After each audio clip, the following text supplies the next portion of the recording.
Hello, I am Sasa Amelia with name 4182219,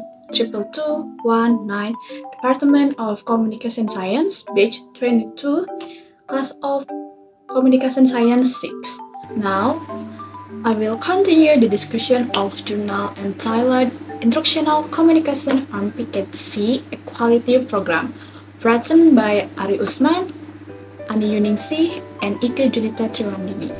After my various friend Marcella Juniapi has explained the explanation, then I will explain the conceptual or theory discussed in this journal.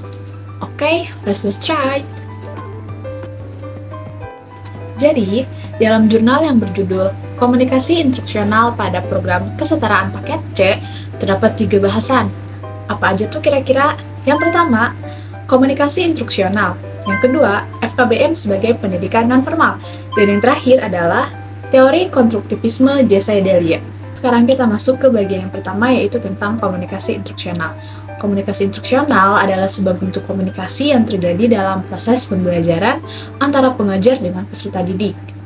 Hal ini diperkuat ketika kita mencoba untuk menelusuri asal dari kata instruksional.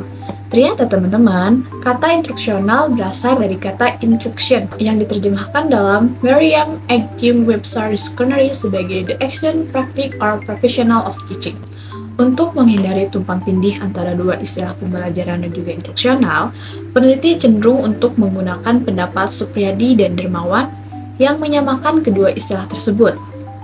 Dijelaskan pula oleh keduanya bahwa pembelajaran merupakan upaya yang dilakukan seorang pengajar agar peserta didiknya belajar. Sebagaimana yang dikutip oleh Soleh dan Handayani, mengibaratkan komunikasi instruksional sebagai penyedia kaki ketiga dari bangku berkaki 3. Adapun 3 yang dimaksud adalah kompetensi dalam materi pelajaran, kompetensi dalam pedagogi, dan kompetensi dalam komunikasi instruksional. Komunikasi instruksional sendiri merupakan bagian dari komunikasi pendidikan, di mana komunikasi instruksional lebih fokus membahas mengenai proses belajar mengajar yang berlangsung dalam suatu situasi pembelajaran. Komunikasi pendidikan memiliki lingkup yang lebih luas pada segala aspek yang menunjang keberhasilan pendidikan. Lanjut ke bagian pembahasan yang kedua, yaitu FKBM sebagai pendidikan non-formal. Selain pendidikan formal yang memiliki jenjang SD hingga perguruan tinggi, di Indonesia juga terdapat sistem pendidikan non-formal yang berada di luar jalur pendidikan formal.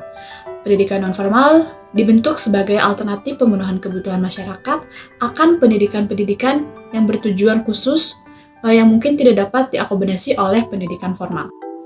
Ternyata teman-teman, selain mendapatkan beragam pengetahuan pada program kesetaraan yang diikuti, peserta didik pada akhir waktu pembelajaran akan memperoleh ijazah sebagai tanda telah menamatkan pendidikan pada jenjang tersebut. Jadi, buat yang ikut sekolah di FKBM juga pasti dapat ijazah ya teman-teman.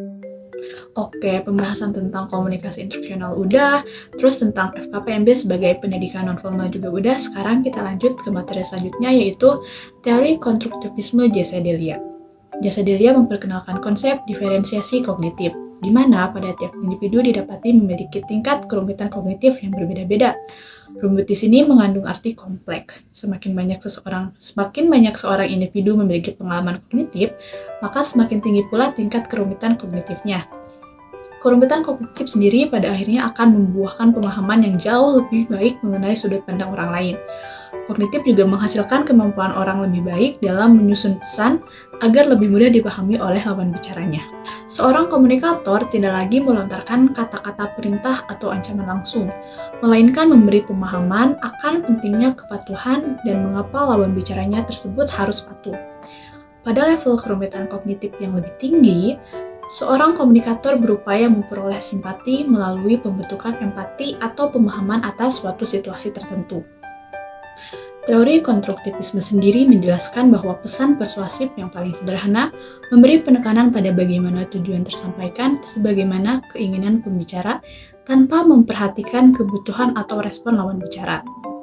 Sementara, pesan persuasif yang lebih kompleks dan adaptif memikirkan bagaimana agar dapat mengakomodasi kedua pihak, yaitu tujuan pembicara dan kebutuhan lawan bicara.